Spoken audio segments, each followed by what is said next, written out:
with the permission of the body, Mr. President, I move to elect the following as members of the Commission on Appointments. On the part of the majority, Senators Alan Cayetano, De La Rosa, Ejercito Estrada, Bongo, Marcoleta, Marcos, Tulfo, Villanueva, and Villar. So move, Mr. President. What is the pleasure of the distinguished minority floor leader? May I know how many members of the majority that the majority leader is electing into the Commission on Appointments? The majority leader will please respond. Sir President, we are electing 10 members of the majority in the Commission on Appointments, Mr. President. May I know why the computation is the majority members of the so-called majority are getting 10 members into the Commission on Appointments? Yes, The Mr. majority President. leader may reply. Mr. President, the computation is based on an 80-20 representation from the majority and the minority. 80% of 12 members would be equal to 9.6 members, which may be rounded out to 10 members. 20% of 12 members would equal to 2.4 members, which is rounded out to 2. If you look at the composition, Mr. President, right now of the Senate, we have 19 members in the majority. Over 24 is 0.79, Mr. President. 5 members of the minority, over 24 is 0.20. And if you multiply, Mr. President, 0.79 times 12 is 9.6. 0.20 times 12 is 2.4 members, Mr. President. May I know the basis of the percentages being mentioned by the majority leader, Mr. President? Because the last word I know is that the Supreme Court has decided that if there is controversy in the composition of the Commission on Appointments, it is very clear that the Senate must follow the party lines and the party representation. So if this body elects to follow the Supreme Court decision on the articles of impeachment, why can't they follow the decision of the Supreme Court when it comes to the computation of membership in the Commission on Appointments? So therefore, there is no such thing as 9.6, 9.5, 2.5, 2.4. It should be members of the NPC, 6. 3 of them should be in the CA. Members of the NP, the Nationalista Party, is 2.5 or 5 of them. So therefore, 2.5, 2.5 should be in the Commission on Appointments. And then the rest are single members of each party. And therefore, they could talk to the other members so that their 0.5 can be a total of 1%, 1 for each representation. There are easily 11. Oh no, the PDP has 3 members. PDP Laban has 3 members: Senator Bongo and Senator De La Rosa and Senator Robin Padilla. So their representation in the CA should be 1.5. Right now, I'm already hearing Senator Bongo and Senator De La Rosa as members of the CA. What about the other members? What about their political parties? I think this should not be the case to be followed, Mr. President. That the whim of the majority or the whim of the numbers shall prevail. I don't think so. We should follow the rule then, if that is the case. We have been discussing this with Senator Estrada. Senator Villanueva has tried to talk to me about it. What we're saying is that we could come up with a formula that will also jibe with the Supreme Court decision. So why all of a sudden coming up with something like this, and then coming up with percentages that an economist could not even understand?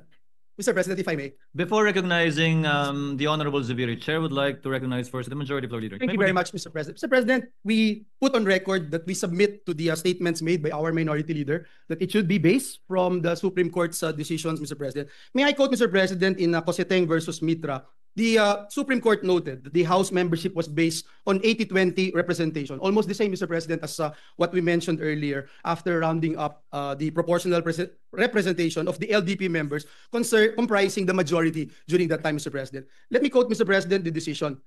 The composition of the House membership in the Commission on Appointments was based on proportional representation of the political parties in the House. There are 160 members of the LDP in the House, and they represent 79% of the House membership.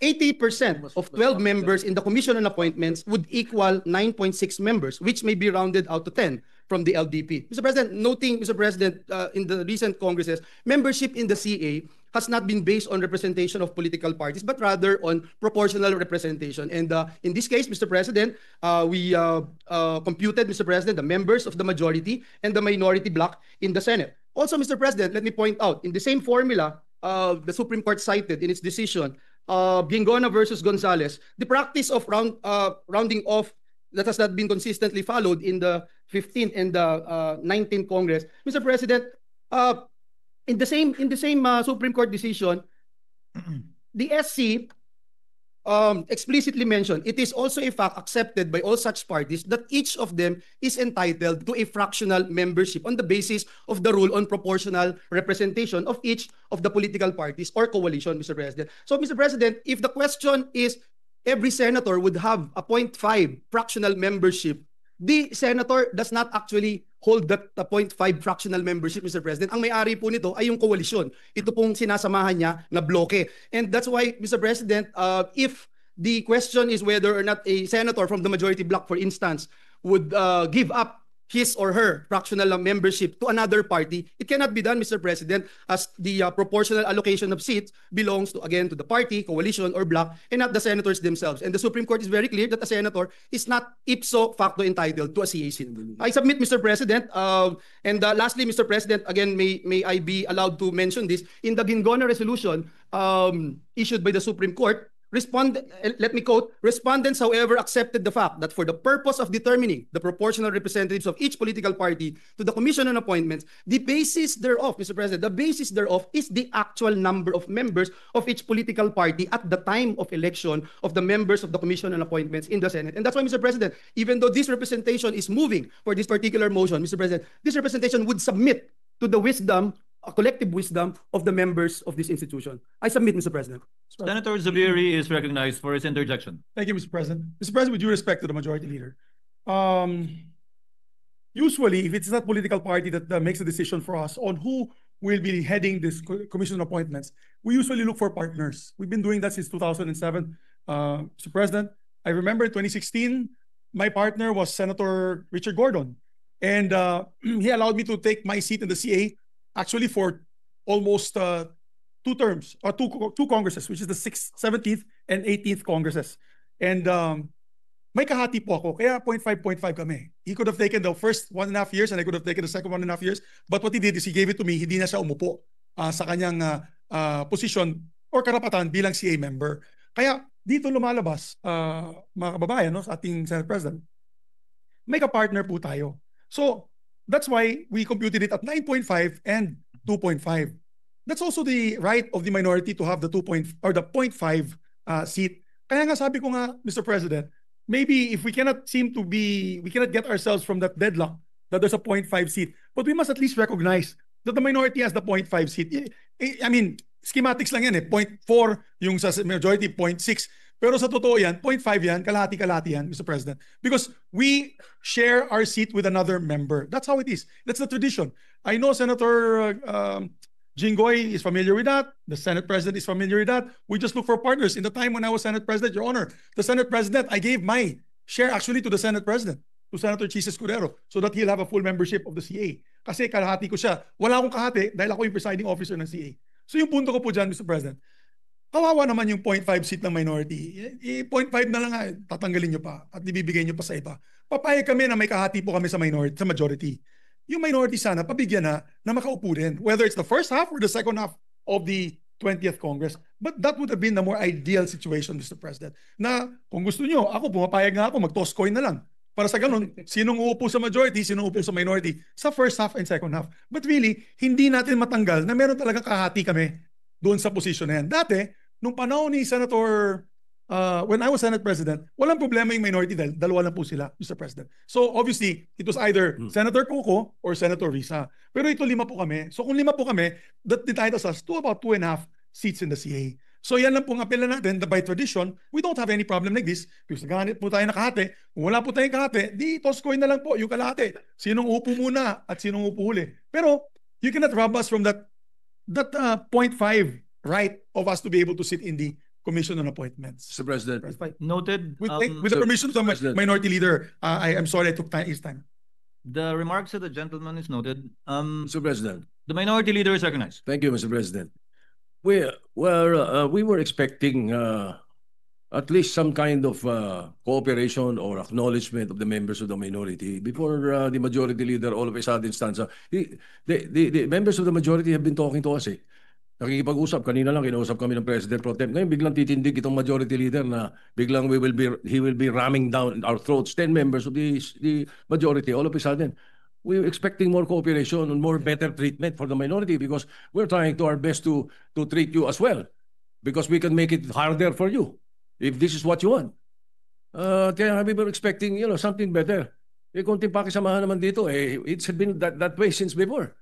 Pero kung ganyan ang gagawin natin, kasi the other members of the majority should know that ano lang to it's a matter of party representation And if we do that, if we follow the party representation, simple 6 NPCs, 3 upo, they decide sino 3.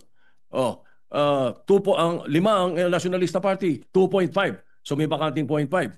Yung PDP laban, 1 and 3. So 1.5. May isa at may bakanting 0.5. So pag pinagsama mo yun, 6 or 5. 6. And merong isang 0.5. And then there are 10 members who are either single members of the party or are independent. And in that case, 10 of them, 5 of them seats in the CA dapat. Yun ang dapat formula. Ganun lang kasimple dapat sana yung formula, Mr. President.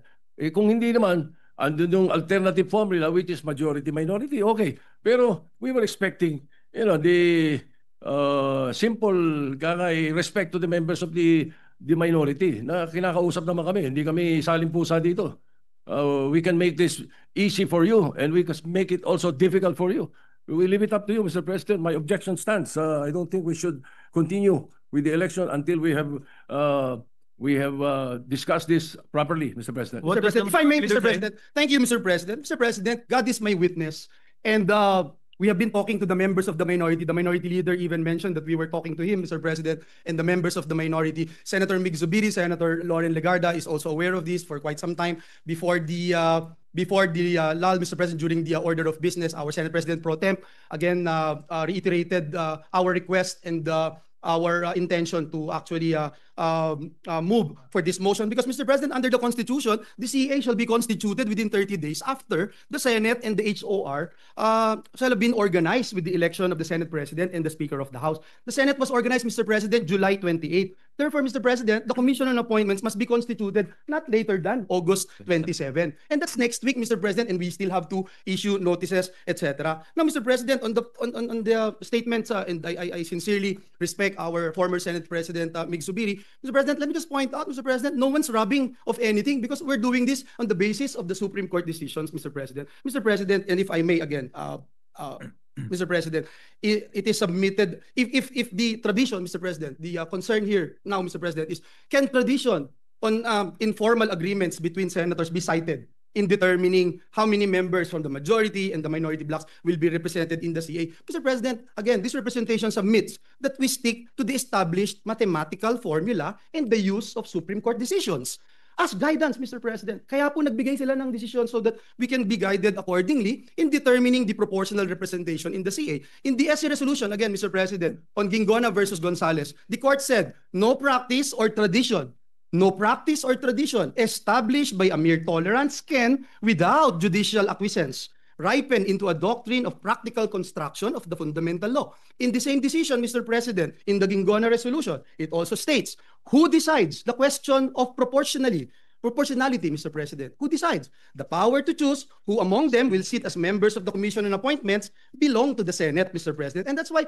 Mr. President, even this representation who made that motion will submit to the decision of every member of the Senate. And furthermore, Mr. President, in the Coseteng versus Mitra, the Supreme Court again pointed out the other political parties or groups, and I quote, other political parties or groups in the House such as petitioners, kaiba, which is presumably the member also with the coalition majority. Ang sabi po ng Supreme Court are bound by the majority's choices. Mr. President, last but not the least, as much as we wanted to entertain the idea of coin tossing, Mr. President. My sister won in the mayoralty election in Bukawi by coin toss, Mr. President. But we have no precedence on this matter, Mr. President. And again, let me submit for the record that the Supreme Court provided us guidelines with all due respect to our colleagues, especially in the minority. Thank you, Mr. President. The minority leaders are Yes, nice. thank you, Mr. President.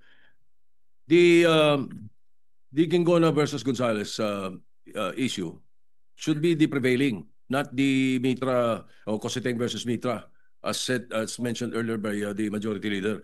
The interpretation of Constitution Article 6, Section 1, Section 18 is very clear. Basis of proportional representation from political parties and party organizations. Ang linaw nun eh. Walang sinasabi itong majority and minority. Mr. President, if I may, I believe The majority leader the is party organization is the minority and the majority. And I submit again, Mr. President, hindi po ako magmamagaling-galingan or magsasabing eksperto dito, but nais ko, Mr. President, na isubmit itong aking posisyon sa body, Mr. President, at maging sa mga kasama natin dito sa bulwagang ito, Mr. President. Mr. President, di ko pwedeng sabihin yung laman ng Constitution ng parties, organizations, meaning majority and minority. That is a very poor interpretation, Mr. President. Ang linaw eh. The basis of proportional representation from the political parties and parties or organizations registered under the party list system represented therein. Hindi ko makikita yung majority-minority doon, Mr. President. So I think kung sa mga simple membership ng mga committee, kinukonsulta members ng minority, kinukonsulta bawat members sila, bakit hindi sa napaka-importanting body like the Commission on Appointments? Ba't hindi makakonsulta? The President pro temp was talking to us about it just a few minutes ago. That's the point, Mr. President. Bakit ganito? But then again, that is my appeal. And if it doesn't work, then let's work. Mr. President, I submit, Mr. President. I think we have been debating on this, Mr. President. Again, that is the position of this representation, and we submit it, Mr. President. Before acting